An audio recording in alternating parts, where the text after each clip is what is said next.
നമസ്തേ ഗുരുജി. നമസ്തേ. അപ്പോൾ നമ്മൾ കഴിഞ്ഞ സെഷനിൽ നമ്മൾ അനാഗതം വരെയാണ് പറഞ്ഞു നിർത്തിയത്. അപ്പോൾ നമുക്കിനി അടുത്ത വിശുദ്ധിയിലേക്കൊന്ന് കിടക്കാം. വിശുദ്ധിയുടെ എന്തൊക്കെയാണ് വിശുദ്ധിയുടെ പ്രത്യേകതകൾ, അപ്പോൾ അതെങ്ങനെയാണ് ഓരോരുത്തരെയും ബാധിക്കുന്നത് എന്നൊക്കെ ഉള്ളതൊന്ന് വിശദീകരിച്ചാൽ നല്ലതായിരിക്കും. തീർച്ചയായിട്ടും. വിശുദ്ധി എന്ന് പറയുന്നത് വളരെ പ്രധാനപ്പെട്ട ഒരു ചക്രമാണ്. കാരണം അത് നമ്മളുടെ സ്പിരിച്വൽ ജേണിയിലേക്ക് നമ്മൾ കിടക്കുന്ന സമയത്ത് ആ സ്പിരിച്വൽ ജേണി ഒരു വ്യക്തിയിൽ തുടങ്ങുന്നത്, അതായത് ഒരു ആത്മീയ സാധന ഒരു വ്യക്തിയിൽ തുടങ്ങുന്ന ചക്രമാണ് വിശുദ്ധി ചക്രം എന്ന് പറയുന്നത്. അപ്പോൾ നമ്മൾ താഴത്തെ മൂലാധാരം, സ്വാധിഷ്ഠാനം, മണിപൂരകം തുടങ്ങിയ ചക്രങ്ങൾ എന്ന് പറയുന്നത് ഭൗതികമായ ചക്രങ്ങളാണെന്ന് ഞാൻ പറഞ്ഞിട്ടുണ്ടായിരുന്നു അല്ലേ. അപ്പോൾ ആ ചക്രങ്ങളെ കടന്ന് നമ്മൾ അനാഹതത്തിലേക്ക് ഒരു വ്യക്തി വരുമ്പോൾ, അനാഹതം എന്ന് പറയുന്നത് മനുഷ്യത്വത്തിന്റെ ചക്രമാണ്. അതായത് ഒരു വ്യക്തിയിൽ മനുഷ്യത്വം ഉണ്ടായി വരുന്ന ചക്രമാണ് അനാഹത ചക്രം എന്ന് പറയുന്നത്. അപ്പോൾ അവിടെ ഒരു മനുഷ്യൻ പൂർണ്ണനാകുന്ന കേന്ദ്രമാണ്.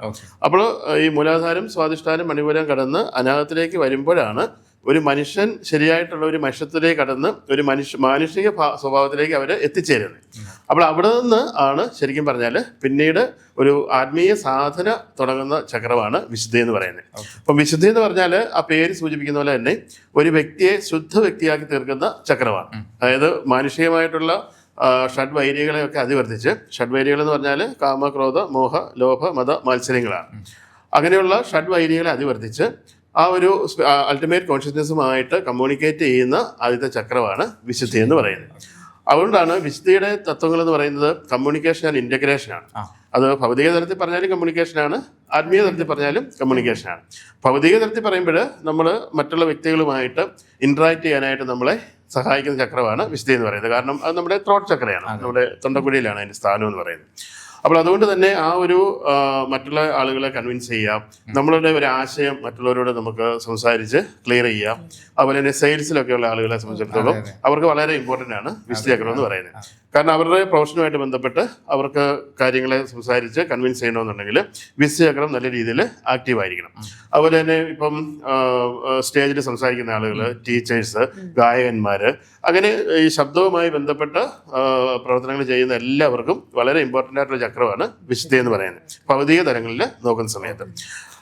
അതുപോലെ തന്നെ ഇപ്പം വിശുദ്ധി ചക്രം ആക്റ്റീവ് ആണെങ്കിൽ മാത്രമേ ഒരാൾക്ക് ഈ പറഞ്ഞ ആത്മീയ തലങ്ങളിലായിട്ട് ഒരു കമ്മ്യൂണിക്കേഷൻ കിട്ടുള്ളൂ. അല്ലാന്നുണ്ടെങ്കിൽ നമ്മളിപ്പം വളരെ ആഴത്തിലുള്ള ധ്യാനവും യോഗയും മെഡിറ്റേഷനും ഒക്കെ ചെയ്തെന്ന് പറഞ്ഞാലും അവർ ആ ഒരു അനാഹതത്തിന്റെ തലം വരെ വന്ന് നിൽക്കുകയാണ് ചെയ്യുന്നത്. അവിടെ നിന്ന് അവർക്ക് അങ്ങോട്ട് ഉയരണമെന്നുണ്ടെങ്കിൽ ആ ഒരു കണക്ഷൻ കിട്ടില്ല. ഇപ്പം നമുക്കറിയാം, നമ്മൾ പല ആളുകളെയും കാണുന്ന സമയത്ത് അവർ കാഷായൊക്കെ ധരിച്ച് വർഷങ്ങളോളം പ്രാക്ടീസ് ചെയ്യുന്ന ആളുകളെ കാണാം അല്ലേ. പ്രത്യേകിച്ചും യോഗ മാർഗങ്ങളിലൊക്കെ കിടക്കുന്ന സമയത്ത് വർഷങ്ങളോളം വളരെ അതികഠിനമായിട്ടുള്ള യോഗ പ്രാക്ടീസുകളിലൂടെ കടന്നു പോകുന്ന ആളുകളുണ്ട് അല്ലേ. അപ്പോൾ അങ്ങനെയുള്ള ആളുകളെ സംബന്ധിച്ചിടത്തോളം അവർ അന്വേഷിക്കുന്നത് അല്ലെങ്കിൽ അവർ ശ്രമിക്കുന്നത് ഈ അൾട്ടിമേറ്റ് ആയിട്ടുള്ള ആ ഒരു കോൺഷ്യസ്നെസ്സുമായിട്ട് കമ്മ്യൂണിക്കേറ്റ് ചെയ്യാനാണ്. പക്ഷേ അവരെല്ലാം ഈ പറഞ്ഞ ഒന്നെങ്കിൽ മണിപൂരത്തിൽ വന്ന് സ്റ്റക്കാവും, ഇല്ലെങ്കിൽ മണിപൂരത്തിൽ സ്റ്റക്കാവുന്നതെന്ന് ഞാൻ പറയാൻ കാരണം എന്ന് വെച്ചാൽ ഈ ശരിയായിട്ടുള്ള ഒരു മനുഷ്യത്വം അവരിലേക്ക് ഉണ്ടായി വരികയില്ല. അതായത് ആ ഒരു മാനുഷികമായ അവസ്ഥയെ പറയുമ്പോൾ ഒരു മനുഷ്യത്വം ഉണ്ടായി ആ അനാഹത ചക്രത്തിന്റെ തത്വങ്ങൾ എന്ന് പറയുന്ന അൺകണ്ടീഷണൽ ലവ് ആൻഡ് കമ്പാഷനാണ്. അവിടെ അൺകണ്ടീഷണൽ ആയിട്ടുള്ള ലവ് ഒക്കെ ഒരു പക്ഷെങ്കിൽ അവർ ക്രിയേറ്റ് ചെയ്തെടുക്കാൻ പറ്റും. പക്ഷെ ആ ലവിൽ അവർക്ക് കമ്പാഷൻ ഉണ്ടാവില്ല, അവർ വൈരാഗികളായിരിക്കും. അപ്പൊ അവരും ഇങ്ങനെ എല്ലാ കാര്യങ്ങളും റിജിഡ് ആയിരിക്കും. അങ്ങനെയുള്ള ആളുകളെ സംബന്ധിച്ചിടത്തോളം ഈ അനാഹതം കടന്നിട്ട് പിന്നെ അനാഹതത്തിൽ പിന്നെ കടക്കാനായിട്ട് അവർക്ക് സാധിക്കുന്നില്ല എന്നുള്ളതാണ് പ്രശ്നം. അപ്പൊ അവരെ സംബന്ധിച്ചിടത്തോളം അവർക്ക് വിശുദ്ധിയിലേക്ക് ഒരു എൻട്രി കിട്ടാതെ വരും. അപ്പൊ അവര് വർഷങ്ങളോളം തപസ്സിറ്റുന്നു, അല്ലെ വർഷങ്ങളോളം കഠിനമായിട്ടുള്ള കാര്യങ്ങളൊക്കെ ചെയ്യുമ്പോഴും അവർക്ക് ആ ഒരു തലത്തിലേക്ക് ഉയർന്നു വരാനായിട്ട് സാധിക്കാതെ വരും. അവിടെയാണ് പലരും സ്റ്റക്കായി പോകുന്നത്. അപ്പോൾ വിശുദ്ധി എന്ന് പറയുന്നത്, അതുകൊണ്ടാണ് ഞാൻ പറഞ്ഞത്, വളരെയധികം ഒരു ആത്മീയ സാധനയെ സംബന്ധിച്ചിടത്തോളം വിശുദ്ധി എന്ന് പറയുന്നത് വളരെയധികം ഇമ്പോർട്ടൻ്റ് ആയിട്ടുള്ള ചക്രമാണ്. അപ്പോൾ വിശുദ്ധിയിലേക്ക് കടന്ന ഒരാളെന്ന് പറഞ്ഞാൽ അവിടെ നമുക്ക് അർത്ഥമാക്കേണ്ടതെന്ന് പറഞ്ഞാൽ ആ ഒരു ആത്മീയമായിട്ടുള്ള ഒരു കമ്മ്യൂണിക്കേഷൻ, അതായത് നമ്മളെല്ലാം അൾട്ടിമേറ്റ് കോൺഷ്യസ്നെസ്സിന്റെ ഭാഗമാണ്. ആ അൾട്ടിമേറ്റ് ആയിട്ടുള്ള കോൺഷ്യസ്നെസ്, അത് അൾട്ടിമേറ്റ് ആയിട്ടുള്ള കോൺഷ്യസ്നെസ് എന്ന് പറയുന്നത് അന്തർലീനമായിരിക്കുന്നത് നമ്മുടെ സഹസ്രാര ചക്രത്തിലാണ്. അപ്പോൾ ആ സഹസ്രാരത്തിലേക്ക് കടക്കാനുള്ള ആദ്യത്തെ വാതിലാണ് നമ്മുടെ വിശുദ്ധി എന്ന് പറയുന്നത്. ഇനി അതിന് ഭൗതിക തലങ്ങളിൽ പറഞ്ഞു കഴിഞ്ഞാൽ നമുക്കറിയാം, ഇപ്പം വിശുദ്ധി ചക്രം ആക്റ്റീവ് അല്ല എന്നുണ്ടെങ്കിൽ ഒരു വ്യക്തിയിൽ അവരുടെ ഒരു ആശയങ്ങളോ അല്ലെങ്കിൽ അവരുടെ ഒരു ബിസിനസ്സോ അല്ലെങ്കിൽ അവരുടെ ഒരു തൊഴിലോ ഒക്കെ ആയിട്ട് ബന്ധപ്പെട്ട കാര്യങ്ങളിലേക്ക് വരുന്ന സമയത്ത് അവിടെയൊന്നും അവർക്ക് മറ്റുള്ളവരെ ഈ പറഞ്ഞ രീതിയിൽ അവരുടെ ആശയങ്ങൾ അല്ലെങ്കിൽ അവരുടെ ഒരു പ്രോഡക്റ്റ് വിൽക്കണം, അല്ലെങ്കിൽ അവർക്കൊരു ആശയമുണ്ട്, അങ്ങനെയുള്ള ആശയങ്ങൾ പറഞ്ഞ് മറ്റുള്ളവരെ കൺവിൻസ് ചെയ്യാനായിട്ട് അവർക്കൊരിക്കലും സാധിക്കില്ല. അപ്പോൾ അങ്ങനെ വരുമ്പോഴത്തേക്ക് എന്താണെന്ന് വെച്ചാൽ വ്യക്തി ജീവിതത്തിൽ അവർക്കൊരു പരാജയമായിരിക്കും. ഇപ്പം കുടുംബജീവിതത്തിലേക്ക് വരുമ്പോഴും അതൊരു വലിയ പ്രശ്നമാണ്. നമുക്കറിയാം, കുടുംബജീവിതത്തിൽ ആശയപരമായിട്ടുള്ള കുഴപ്പങ്ങളാണ് ഏറ്റവും കൂടുതൽ ഉണ്ടാവുക, അല്ലേ? ഒരു ഭാര്യ ഭർത്താവ് ആണെങ്കിലും മക്കളും അച്ഛനമ്മമാരും ആണെങ്കിലും ഇവരുടെയൊക്കെ ഇടയിൽ ഉണ്ടാകുന്ന ഏറ്റവും പ്രധാനപ്പെട്ട വിഷയം എന്ന് പറയുന്നത് എപ്പോഴും ആശയപരമായിട്ടുള്ള പ്രശ്നമാണ്. അതുപോലെ കമ്മ്യൂണിക്കേഷൻ ഗ്യാപ്പ്, അതും ഒരു വലിയ വിഷയമാണ്.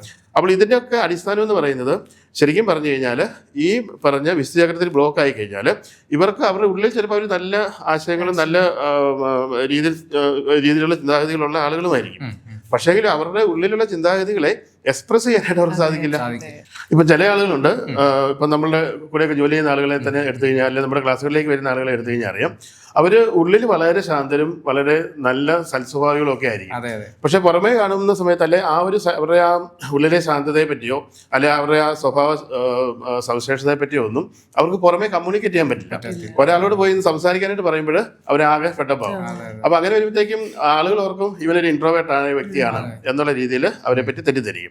അപ്പോൾ അങ്ങനെയുള്ള ജോലികൾക്കോ അല്ലെ അങ്ങനെയുള്ള സാധ്യതകളിലേക്കോ ഒന്നും അവർക്ക് പോകാനായിട്ട് സാധിക്കില്ല. അപ്പോൾ നമ്മൾ വിശുദ്ധചക്രം എപ്പോഴും നമ്മൾ ആക്ടിവേറ്റ് ചെയ്ത് വെച്ചെങ്കിൽ മാത്രമേ നമുക്ക് ശരിയായ രീതിയിലുള്ള കമ്മ്യൂണിക്കേഷൻ സാധ്യമാകും. ഇപ്പോൾ എൻ്റെ പേഴ്സണലായിട്ടുള്ള കാര്യത്തിലേക്ക് വരികയാണെങ്കിൽ, എന്നെ സംബന്ധിച്ചിടത്തോളം ഞാൻ ഏതാണ്ട് 3 വയസ്സ് വരെ എനിക്ക് സംസാരശേഷി ഇല്ലാത്ത ആളായിരുന്നു. അവിടെ നിന്ന് എനിക്ക് സംസാരശേഷി ലഭിച്ചു കഴിഞ്ഞപ്പോൾ, അല്ലെങ്കിൽ സംസാരിക്കാൻ ഞാൻ തുടങ്ങി കഴിഞ്ഞപ്പോൾ വളരെ വലിയ സ്റ്റാമറിങ്ങിന്റെ പ്രശ്നം ഞാൻ അനുഭവിച്ചിരുന്നു. എൻ്റെ ജീവിതത്തിൽ ശരിക്കും പറഞ്ഞാൽ എൻ്റെ ഔദ്യോഗിക ജീവിതം തുടങ്ങുന്ന കാലഘട്ടത്തിൽ പോലും ആ ഒരു സ്റ്റാമറിങ്ങിന്റെ പ്രശ്നം എനിക്കുണ്ടായിരുന്നു. അതുകൊണ്ട് തന്നെ ഞാൻ എൻ്റെ സ്വന്തം ഇൻസ്റ്റിറ്റ്യൂഷനിൽ പോലും ഞാൻ പഠിച്ച സബ്ജക്റ്റിൽ ക്ലാസ് എടുക്കാനായിട്ട് എനിക്ക് പറ്റത്തില്ലായിരുന്നു. അത്രയും ബുദ്ധിമുട്ട് അനുഭവിച്ചൊരു വ്യക്തിയാണ് ഞാൻ. അപ്പോൾ അവിടെ നിന്ന് ഞാൻ ഈ കുണ്ടലിനി യോഗം പ്രാക്ടീസ് ചെയ്ത് ദീക്ഷ എടുത്ത് മുന്നോട്ട് ആ ഒരു പ്രാക്ടീസിലൂടെ വന്ന് എൻ്റെ വിശുദ്ധചക്രം ഓപ്പൺ ആയപ്പോഴാണ് എനിക്കിപ്പോൾ നിങ്ങളുടെ മുന്നേ ഇരുന്ന് സംസാരിക്കുന്ന ഈ വ്യക്തിയായിട്ട് മാറാൻ പറ്റി. ഇപ്പം നിങ്ങൾക്ക് തന്നെ അറിയാം, ഞാൻ 3-4 ദിവസം കണ്ടിന്യൂസ് ആയിട്ട് ക്ലാസ് എടുക്കുന്നതാണ്. 5000 ആൾക്കാരെ ആൾക്കാരൊക്കെ ക്ലാസ് എടുക്കുന്നുണ്ട്. അതെ, ആ ഒരു നിലയിലേക്ക് നമുക്ക് ഉയരാനായിട്ട് പറ്റിയത് എൻ്റെ ഗുരുവിൻ എനിക്ക് തന്ന ആ ഒരു വലിയ അനുഗ്രഹമാണ്. അപ്പം ആ ഒരു ഗുരുവിലൂടെ എനിക്ക് ആ അനുഗ്രഹം ലഭിച്ചപ്പോഴാണ് സത്യത്തിൽ എൻ്റെ ജീവിതത്തിൻ്റെ നിയോഗം ഇതാണ് എന്ന് എനിക്ക് മനസ്സിലാക്കാനായിട്ട് പറ്റി. അല്ലെങ്കിൽ എനിക്കിത് മനസ്സിലാവില്ല, കാരണം ഞാൻ സാധാരണ ഒരു ജീവിതം നയിച്ചു പോവുകയുള്ളൂ. അപ്പോൾ എനിക്ക് എന്നിൽ തന്നെ ആ ഒരു മാറ്റങ്ങൾ സംഭവിച്ചപ്പോൾ എനിക്ക് മനസ്സിലായി, ഇതാണ് എൻ്റെ വഴി, ഇതാണ് എൻ്റെ റൂട്ട്. അപ്പം ആയിരക്കണക്കിന് ആളുകളെ ആ ഒരു ട്രാൻസ്ഫോർമേഷനിലേക്ക് കൊണ്ടുവരാനുള്ള ഒരു നിയോഗമാണ് എന്നിലുള്ളത് എന്ന് മനസ്സിലാക്കിയപ്പോഴാണ് ഞാൻ ഈ ഒരു ആത്മീയ വഴി തിരഞ്ഞെടുക്കാനായിട്ടുണ്ടായ കാരണം എന്ന് പറയുന്നത്. അപ്പോൾ നമ്മൾ വിശുദ്ധചക്രത്തിലേക്ക് മടങ്ങി വരികയാണെന്നുണ്ടെങ്കിൽ, അപ്പം നമ്മൾ ഭൗതിക ജീവിതത്തിലേക്ക് നമ്മൾ നോക്കുന്ന സമയത്ത് വിശുദ്ധചക്രം ആക്റ്റീവ് ആണെങ്കിൽ മാത്രമേ ഒരു വിജയകരമായിട്ടുള്ളൊരു ജീവിതം നയിക്കാനായിട്ട് നമുക്ക് സാധിക്കുകയുള്ളൂ. കാരണം നമ്മൾ ഏത് മേഖലയിൽ ഇടപെട്ടാലും അവിടെയെല്ലാം നമ്മുടെ ഉള്ളിലുള്ള കഴിവുകളെയും നമ്മുടെ ആശയങ്ങളെയും നമ്മുടെ വിശ്വാസങ്ങളെയും നമ്മുടെ കാഴ്ചപ്പാടുകളെയും ഒക്കെ നമുക്ക് എക്സ്പ്രസ് ചെയ്യാൻ പറ്റണം, അല്ലേ? നമ്മൾ എത്ര ക്രിയേറ്റിവിറ്റി ഉണ്ട് എന്ന് പറഞ്ഞാലും, അല്ലെങ്കിൽ നമുക്ക് എത്ര അല്ലാതുള്ള പവറുകൾ ഉണ്ടെന്ന് പറഞ്ഞാലും, ആ പവറുകൾ അല്ല ആ ക്രിയേറ്റിവിറ്റിയെ നമുക്ക് മറ്റുള്ളവരോട് എക്സ്പോസ് ചെയ്യാനായിട്ട് പറ്റണമെന്നുണ്ടെങ്കിൽ നമുക്കത് നമ്മുടെ സംസാരമാണ് അതിൻ്റെ ഏറ്റവും പ്രധാനപ്പെട്ട ഘടകം എന്ന് പറയുന്നത്. വിദ്യാർത്ഥികൾ ആയാലും ഭയങ്കര കോൺഫിഡൻസ് ആയിരിക്കും, ഇന്റർവ്യൂ ആയാലും എക്സാം ആയാലും വിചാരിച്ച പോലെ അറ്റൻഡ് ചെയ്യാൻ പറ്റാത്തതും അത് ഈ ഒരു ബ്ലോക്കാണ്. ആ വിശുദ്ധചക്രത്തെ ഓപ്പൺ ആക്കി എടുത്തു കഴിഞ്ഞാൽ നോർമൽ പെർഫോമൻസ് ചെയ്യുന്ന ഒരാൾക്ക് ഒരു വലിയ പെർഫോമറായിട്ട് മാറാനായിട്ട് സാധിക്കും. Yasha Living, synchronizing the art, tactics and spirituality.